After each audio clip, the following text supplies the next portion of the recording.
Hello. Hello, everybody. I just wanted to draw your attention to the fact that today in the any other business section of our work, our European colleagues decided to raise the issue of situation in Georgia, which is quite strange. I hope they are not meaning situation in the state of Georgia, but the situation in the Caucasus. That's likely to be this situation. But actually the situation in the Caucasus is very stable, so we don't have any reasons to raise this issue unless we are big fans of history. We are also fans of history, so maybe we'll also find something in the books that would be interesting to discuss in the Security Council within the time frame of UN's existence, if it's okay. But coming back to the situation in Georgia, since they decided to raise it and to highlight it, I can tell you that on the 8th of August of 2008, as you know, there was a terrible provocation of Saakashvili regime in Georgia, which resulted in immense problems for this country and the emergence of two independent republics. Since then, the regime has changed, and the current leaders of Georgia have already given their own assessment to what has happened then.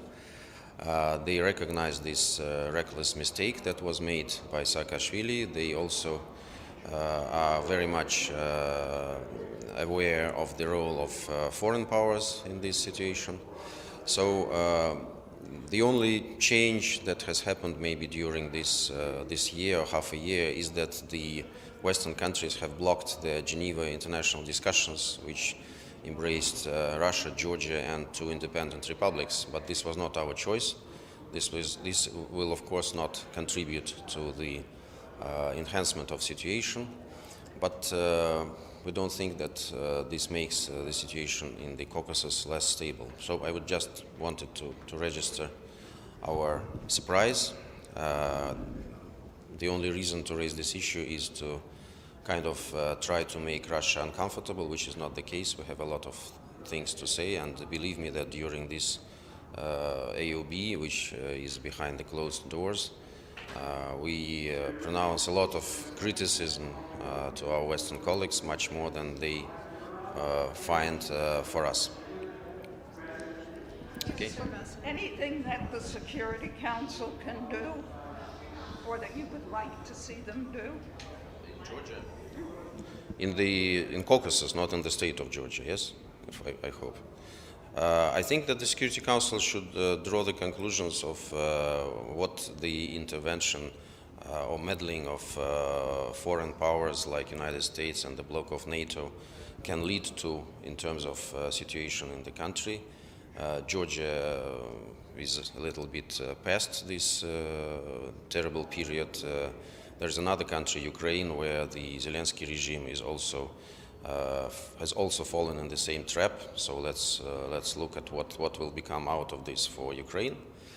But I think that's the only similarities that I can draw between these two situations, and I think that the Security Council should be very much cognizant of these traps and of this behavior of Western countries.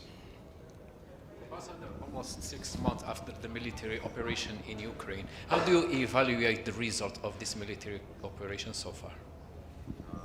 The results have been clearly declared, and they are being implemented with the pace that allows us to save manpower and to save the lives of civilian population.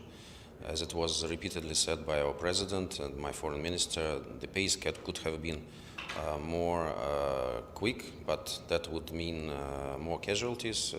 That's something that we want to avoid. So the objectives are being implemented. It's demilitarization and denazification of Ukraine, and of course ensuring peace and stability for Donbass, which faced for 8 years Ukrainian shellings and constant killing of civilian populations. Are you expecting a team from IAEA to reach Zaporizhzhia nuclear plant very soon, and what are the difficulties so far? There are no difficulties whatsoever on our side. We were from the very beginning very much favorable of such a visit. As far as I am informed, that now the technical details are being worked over with Russian side as well as with the Ukrainian side. I know that Ukrainian side creates certain problems for this visit, as it was in the first occasion, but I think you should better address this question to the Ukrainian side and to the UN side.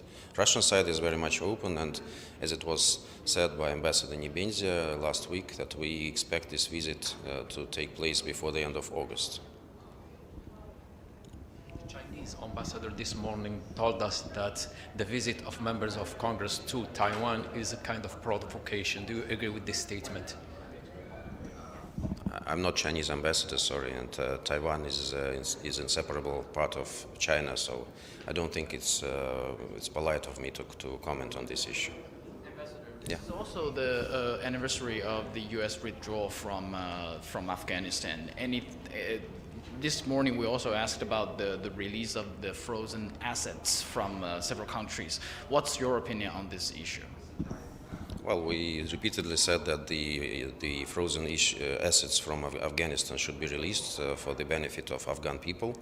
As for the anniversary of United States fleeing from Afghanistan, I think we will have several opportunities this month maybe to look into this issue deeper and to evaluate what were the consequences of this for the country and for the world.